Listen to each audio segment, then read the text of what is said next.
types of accounts as per the golden rules of accounting।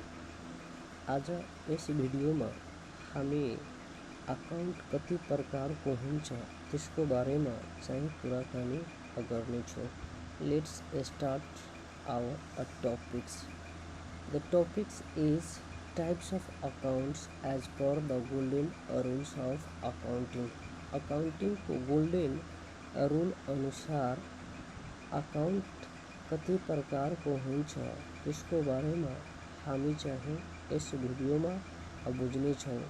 यदि तपाईँ च्यानलमा नयाँ हुनुहुन्छ भने please subscribe the channel for more updates. The golden rules of accounting are implemented on all ledger account, that is assets, liabilities, income, gains, expenses, losses which are involved in the business transaction। So according to the golden rules of accounting, the ledger accounts are classified into three types. These are explained with the examples as follows। The first one is a real account। Real account भनेको चाहे के होता।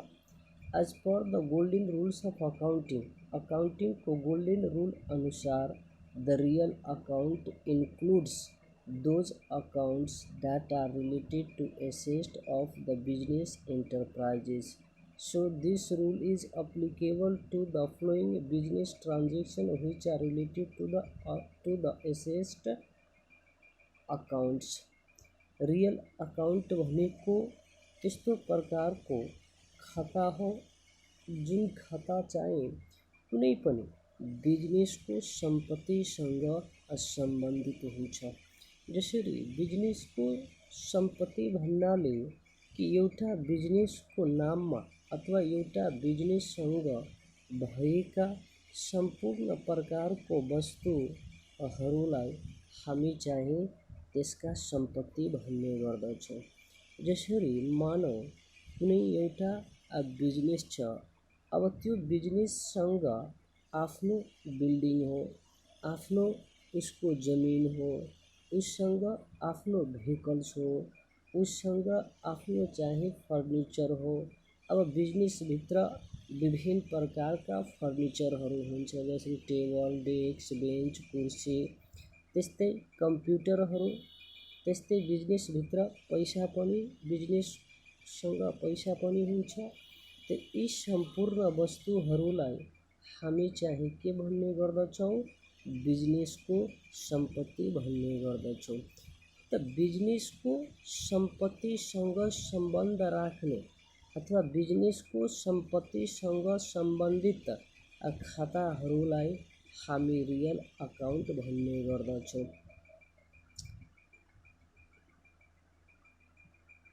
जस्तै purchase, creation of asset, sale of asset, depreciation charge on the asset and dispose of an asset। Not applied this rule, we have to know the meaning of asset। अब यो बुझ्नुभन्दा अगाडि हामीलाई एसेटको अर्थ पनि चाहिँ बुझ्नु पर्ने हुन्छ कि एसेट भनेको के त? सम्पत्ति हामी कसलाई भन्ने गर्छौँ कि asset is that value things or property, valuable things or property which the business or individual owns and give the benefits from it in the future or used in generating income। In other words, the tangible objects and the intangible rights owned by the business enterprises are known as an asset। सम्पत्ति भनेको त्यस्तो प्रकारको वस्तु हो अथवा सामान हो जुन सामान अथवा वस्तु कुनै एउटा बिजनेससँग हुन्छ अथवा कुनै एउटा मानिससँग हुन्छ र त्यसको प्रयोग यदि उसले के भन्छ त्यस्ता वस्तुहरूको प्रयोग गरेर यदि आउने समयमा अथवा भविष्यमा यदि पैसा कमाउने काम गर्छ भने त्यस्ता वस्तुलाई हामी चाहिँ सम्पत्ति भन्छौँ। जसरी मानौ कुनै एउटा व्यक्ति हो, राम भन्ने एउटा व्यक्ति छ। अब राम रामसँग रामसँग एउटा घर छ, बिल्डिङ छ र जमिन छ, उसँग एउटा भेहिकल्स छ। त अब उसले यदि भेहिकल्सको प्रयोग पैसा कमाउनको लागि यदि गरियो भने त्यो भेहिकल्सलाई हामी रामको सम्पत्ति भन्छौँ। उसले घरको प्रयोग यदि पैसा कमाउनको लागि गरियो भने त्यो घरलाई चाहिँ हामी सम्पत्ति भन्छौँ। जसरी मानिसहरूले घर बनाएर त्यसलाई भाडामा लगाउने काम गर्दछन्। अब त्यस घरबाट त्यो व्यक्तिलाई दैनिकी अथवा मासिक रूपमा त्यहाँबाट आम्दानीको चाहिँ प्राप्ति हुन्छ। त त्यो बिल्डिङलाई हामी त्यो व्यक्तिको चाहिँ सम्पत्ति भन्छौँ। त सम्पत्ति भन्नाले कुनै पनि व्यक्तिसँग भएका वस्तु अथवा सामान जसले त्यो वस्तुलाई के भन्छ जसले त्यो मानिसलाई अथवा बिजनेसलाई आउने समयमा यदि त्यसको माध्यमबाट मानिस अथवा बिजनेसले यदि पैसा कमाउन सक्छन् भने त्यसलाई हामी सम्पत्ति भन्ने गर्दछौँ। र यो के भन्छ सम्पत्ति कि त टेन्जिबल भन्नाले जसलाई हामी हेर्न सक्छौँ, जसको कुनै एउटा आकार हुन्छ, प्रकार हुन्छ। जसरी बिल्डिङ हो, के भन्छ कम्प्युटर हो, भेहिकल्स हो, फर्निचर हो, यी सबैलाई हामीले हेर्न सक्छौँ र यसको चाहिँ एउटा निश्चित आकार र प्रकार चाहिँ हुने गर्दछन्। त त्यस्ता वस्तुलाई अथवा अब्जेक्ट्सलाई हामी के भन्ने हो? टेन्जिबल एसेट भन्ने हो। जसरी के भनिन्छ? टेन्जिबल एसेट भन्ने गरिन्छ। अब यहाँ टेन्जिबल एसेट र के भन्छ इन्टेन्जिबल एसेट। त टेन्जिबल भन्नाले जसलाई हेर्न सक्छौँ र इन्टेन्जिबल भन्नाले जसलाई हामी हेर्न सकिँदैनौँ। जस्तै के भन्छ जस्तै कि त्यस्तो के भन्छ जस्तै त्यस्तो प्रकारको वस्तु जुन वस्तुलाई हामी हेर्न सकिँदैनौँ त्यस्ता वस्तुलाई चाहिँ हामी इन्टेन्जिबल एसेट भन्छौँ। जसरी गुडविल, पेटेन्ट, ट्रेडमार्क, कपिराइट यी सबै चाहिँ इन्टेन्जिबल एसेटहरू हुन्। के भन्छ the examples of asset on which the real account is applicables. यानी कि रियल अकाउन्ट लागू हुने अथवा इम्प्लिमेन्ट हुन सक्ने त्यस्तो प्रकारको सम्पत्ति जुन सम्पत्ति चाहिँ बिजनेसम्यानले अथवा कुनै मानिससँग चाहिँ हुने गर्दछन्। जसरी land and building, furniture and fixture, plant and machine, vehicles, cash, trademarks, copyright. The list is very long. You will know all of them after completing this full tutorial video. अब सम्पत्तिहरू अझै धेरै चाहिँ हुन सकिन्छ, जसलाई हामी आगामी भिडियोमा चाहिँ हेर्नेछौँ। नम्बर 2 दोस्रो अकाउन्ट भनेको personal accounts. As per the golden rules of accounting, personal accounts include those accounts that are related to all types of person, that is natural person, artificial person and representative person. The three types of person are explained as follow. Personal account भनेको एउटा त्यस्तो प्रकारको खाता हो जुन खाता चाहिँ जहिले पनि केसँग सम्बन्धित हुन्छ? कुनै एउटा व्यक्ति, र व्यक्ति चाहिँ आर्टिफिसियल पनि हुन सक्छ र चाहिँ नेचुरल पनि हुन सकिन्छ अथवा रिप्रेजेन्टेटिभ्स पर्सन पनि हुन सकिन्छ। The personal account related with the person, natural person, artificial person and representatives a person. The natural person भन्नाले the accounts which are related to human beings are known as natural person. प्राकृतिक मानिस भनेको त्यस्तो प्रकारको व्यक्ति हो जुन व्यक्ति चाहिँ मानव जातीय हुन्छन्, जसको जन्म चाहिँ गॉडले दिएको हुन्छ। जसरी के भन्छ अमनप्रीत, जज, पवन कुमार, विजय, आमिर खान इटिसी यी सबै चाहिँ मानिसहरू हुन् ह्युमन बिङ्स हुन्। त ह्युमन बिङ्स अथवा मानिससँग सम्बन्धित खातालाई हामी पर्सनल अकाउन्ट भन्छौँ र यी सबै चाहिँ नेचुरल पर्सन हुन्, प्रकृतिद्वारा जन्मिएका मानिसहरू हुन्। अर्को artificial person, the account which do not have any physical existence and created by law are known as artificial person. कि त्यस्तो प्रकारको व्यक्ति जुन व्यक्तिको कुनै फिजिकल अनि कि भौतिक अस्तित्व चाहिँ हुँदैन, तर त्यसको निर्माण चाहिँ एउटा निश्चित नियम र कानुनद्वारा गरिएको हुन्छ। त्यस्ता किसिमको व्यक्तिलाई हामी आर्टिफिसियल पर्सन भन्छौँ। जसरी for example any business account may be a firm. जसरी हामी हेर्छौँ कुनै बिजनेसको स्थापना हुन्छ, कुनै कम्पनीको स्थापना हुन्छ, कुनै बैंक हामी हेर्ने गर्दछौँ, यस्ता अन्य प्रकारका इन्स्टिट्युसनहरू, संस्थाहरू। त कुनै पनि संस्थाको नामलाई हामी चाहिँ आर्टिफिसियल पर्सन भन्ने गर्दछौँ। किनभने कुनै पनि बैंक सञ्चालन गर्नको लागि, कुनै पनि कम्पनी सञ्चालन गर्नको लागि अथवा कुनै पनि सानो अथवा ठुलो व्यवसाय सञ्चालन गर्नको लागि हामीलाई एउटा निश्चित नियम र कानुनलाई अपनाउनु पर्ने हुन्छ। एउटा निश्चित नियम कानुनलाई अपनाएपछि मात्र हामी कुनै पनि देशमा चाहिँ बिजनेस अथवा कम्पनी अथवा बैंक अथवा अन्य कुनै संस्था चाहिँ खोल्न सक्छौँ, अन्यथा खोल्न सकिँदैनौँ।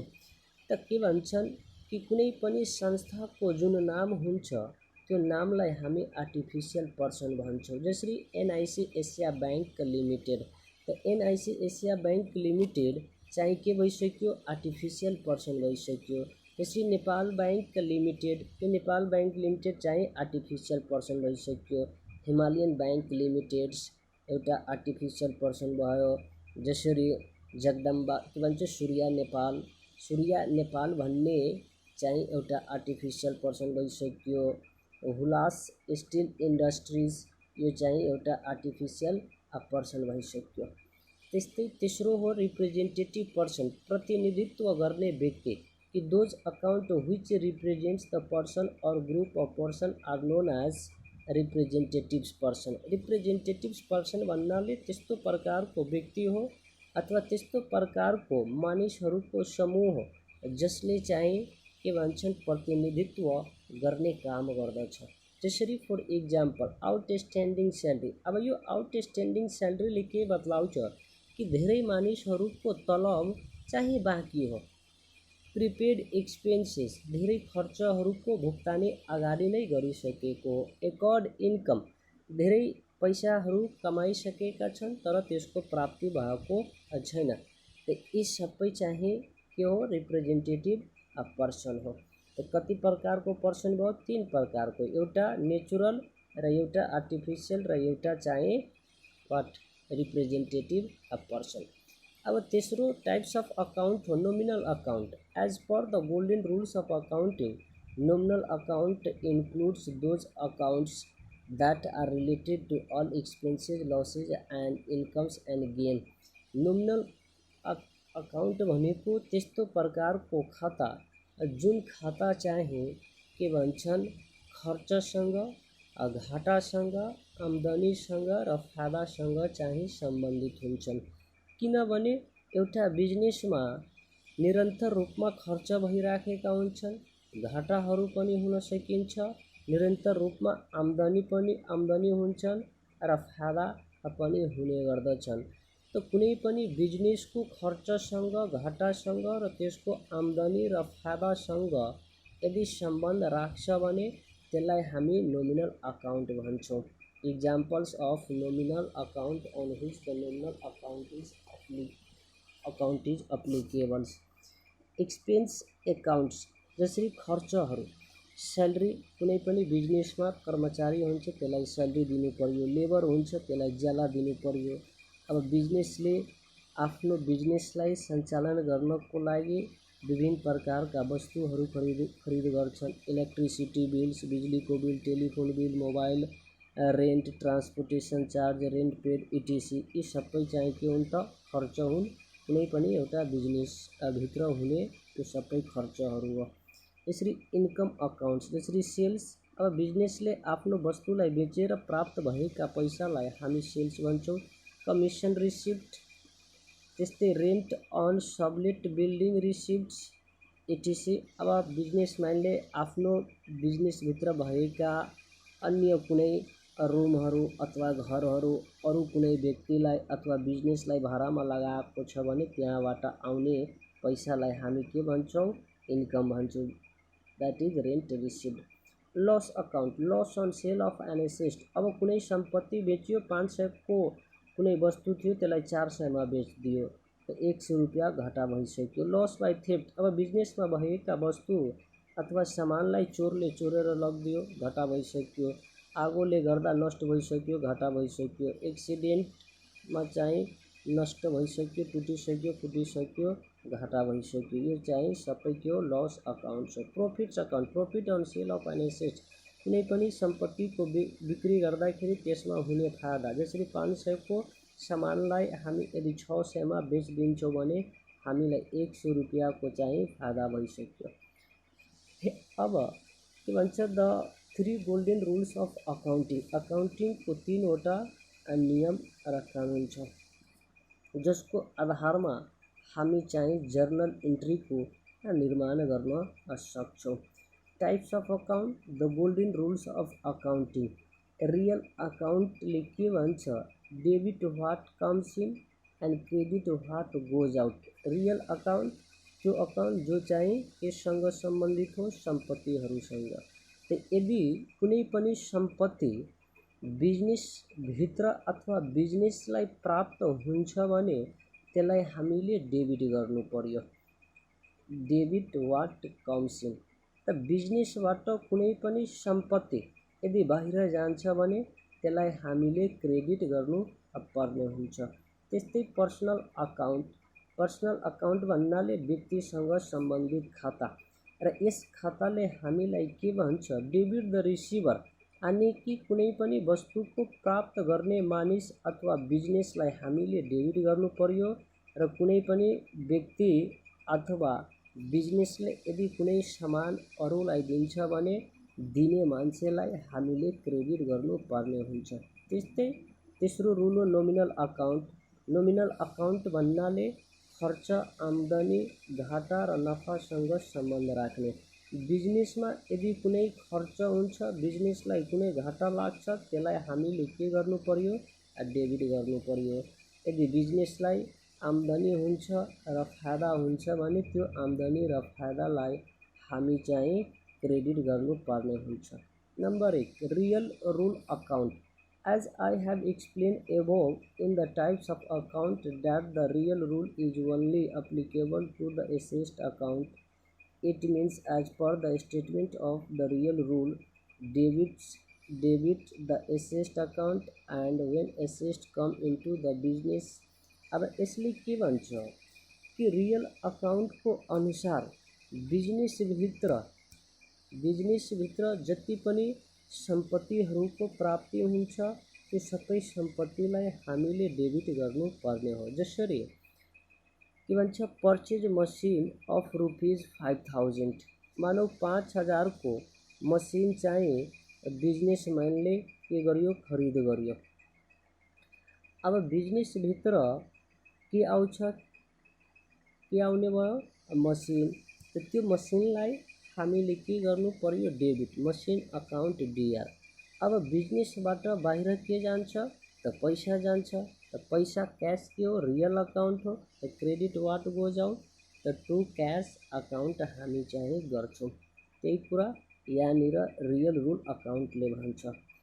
So you have to debit the asset account, यानि कि असेस्टलाई हामीले के गर्नु पर्यो? डेबिट गर्नु पर्यो। वेन अ बिजनेस पर्चेज, जब कुनै बिजनेसले कुनै सम्पत्तिको खरिद गर्छ त त्यसलाई हामीले चाहिँ के गर्नु पर्यो? डेबिट गर्नु पर्यो। Or create the asset and credit the asset account when a business sell or dispose of the asset. जब बिजनेसले कुनै सम्पत्तिलाई बेच्छ भने त्यसलाई हामीले के गर्नु पर्यो? क्रेडिट गर्नु पर्यो। Personal rule account. As per the types of account the personal rule is applicable to all types of personal account. It means as per the statement of the personal rules, debit the person's account. It may be natural, artificial or representative person. When a person receives something, जब कुनै मानिसले from our business, जब कुनै पनि मानिसले कुनै बिजनेसबाट यदि केही कुराको प्राप्त गर्छ भने त्यो मानिसलाई अथवा त्यो मान्छेको नामलाई हामीले डेबिट गर्नु पर्यो. It may be goods or service and credit the person account when a person give something to our business. यदि कुनै व्यक्तिले हाम्रो बिजनेसलाई केही वस्तु अथवा सामानहरू दियो भने त्यसलाई चाहिँ हामीले के गर्नु पर्यो, क्रेडिट गर्नु पर्यो. Nominal account. As per the types of account, the nominal rule is applicable to expense, losses and incomes gain account. It means as per the statement of the nominal rule, debit the expenses, losses account when a business incurs some expenses or loss and credits the income gains account when a business earn income or get gains. यसले के भन्छ कि बिजनेसमा जति पनि खर्च हुन्छ र घाटा हुन्छ त्यसलाई डेबिट गर्नु पर्यो र बिजनेसमा जति पनि आम्दानी र फाइदा हुन्छ त्यसलाई क्रेडिट गर्नुपर्ने हुन्छ. How to apply the golden rules of accounting to any transaction in an easy way. After understanding all three types of account and the rules of accounting, now a questions raised is how we can apply it to any transaction. We have explained these all rules individually with the example as follow. अब समस्या के हो कि अब हामी तीनटै अकाउन्टको rules पढिसकेपछि यसलाई चाहिँ वास्तविकमा कसरी अप्लाई गर्ने हो. त सबभन्दा पहिला हामी रियल अकाउन्टको एउटा एक्जाम्पल हेर्छौँ. We will show you how you can apply the golden rules of accounting step by step with flowing examples. Example number 1, purchase furniture for ₹10,000. Furniture कतिको खरिद गरियो, 10,000 को खरिद गरियो. त अब यहाँनिर हेर्नुहोस्, स्टेप 1 फर्स्टमा scan and select affected accounts from the transaction. अब यो पर्चेज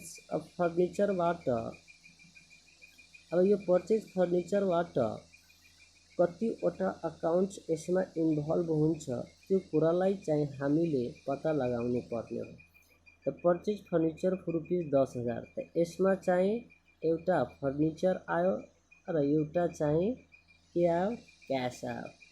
फर्निचर अनि के, cash. Here furniture and next one is cash.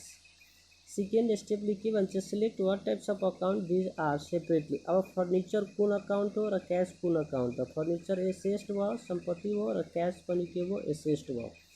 र एसेस्टसँग सम्बन्ध राख्ने खातालाई अकाउन्टलाई हामी के भन्छौँ, रियल अकाउन्ट. त अब हामीले के भन्छ, what will be the effect of this transaction on these accounts.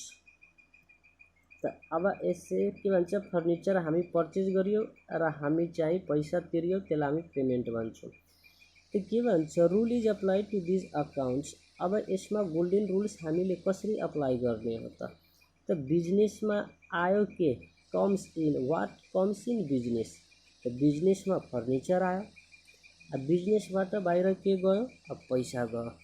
त डेबिट वाट कम्स इन, जे आउँछ त्यसलाई हामीले डेबिट गर्नु पर्यो र जे चाहिँ जान्छ त्यसलाई हामीले क्रेडिट गर्नु पर्ने हुन्छ.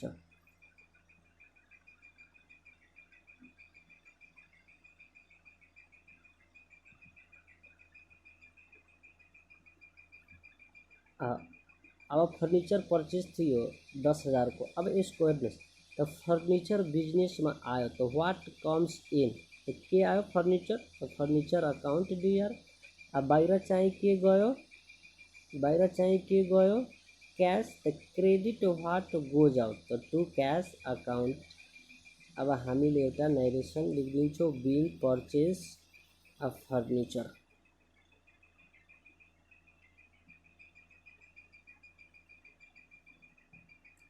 अब पर्सनल अकाउन्टको एउटा हामी एक्जाम्पल हेरौँ. Purchase of furniture for ₹10,000 from Aman on credit. अमनसँग हामीले उधारमा एउटा के भन्छ 10,000 बराबरको फर्निचर खरिद गरियो. त यो ट्रान्जेक्सनमा कतिवटा अकाउन्ट्स भइसक्यो, एउटा फर्निचर र एउटा चाहिँ अमन. एउटा फर्निचर र अर्को चाहिँ अमन। त फर्निचर रियल अकाउंट भयो, सम्पत्ति भयो, र अमन चाहिँ पर्सनल अकाउंट भयो। त अब यस ट्रान्जेक्सनमा के भन्छ, यस ट्रान्जेक्सनमा फर्निचर एसेट भयो त रियल अकाउंट, अमन पर्सन अकाउंट भयो related with personal account. Furniture purchase गरियो र अमन चाहिँ बेच्ने मान्छे भयो। त फर्निचर आयो त डेबिट वाट कम्स इन, र यहाँनिर फर्निचरको गिभर को भयो, अमन भयो। त क्रेडिट द के गिभर। अब यसलाई हामी जर्नलमा हेर्छौँ भने यसरी हामी लेख्न सक्छौँ। अब हामीलाई आयो फर्निचर, त फर्निचर अकाउंट के डिआर, र फर्निचर कसले दियो, अमनले। त अमन गिभर भइसक्यो। त डेबिट द रिसिभर र क्रेडिट द गिभर। त Aman is giver, therefore to Aman account. Nominal अकाउंट्सको example, salary paid to employees, कर्मचारीहरूलाई के तिरियो, तलब तिरियो। यहाँनिर कतिवटा अकाउंट्स इन्भल्भ भइसक्यो, एउटा सैलरीज र एउटा चाहिँ के क्याश, एउटा सैलरी र अर्को चाहिँ के क्याश। त सैलरी भनेको एक्सपेन्स भयो, क्याश भनेको एसेट भयो। त सैलरी एक्सपेन्स छ भने नोमिनल अकाउंटसँग रिलेसन भइसक्यो।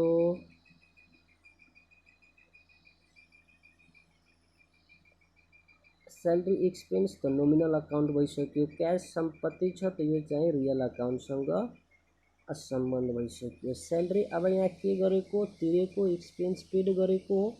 त जति पनि खर्चहरू हुन्छ तिर्छ त्यसलाई चाहिँ हामीले के गर्नु पर्यो, डेबिट। कसको अनुसार, नोमिनल अकाउंटको अनुसार। अब यहाँबाट पैसा गइरहेछ त पेमेन्ट भइरहेछ, त क्याश बाहिर जान्छ जसलाई हामी के भन्छौँ, गोज आउट, र क्याश रियल अकाउंट हो। त रियल अकाउंटको नियमले के भन्छ, क्रेडिट वाट गोज आउट। अब यसको जर्नल चाहिँ हामी कसरी हेर्ने हो, सैलरी हामीले तिरे त सैलरी खर्च भयो। त खर्च छ भने त्यसलाई डेबिट गर्ने। सैलरी अकाउंट डिआर, पैसा बाहिर जान्छ, क्याश चाहिँ रियल अकाउंट भयो, क्रेडिट वाट गोज आउट।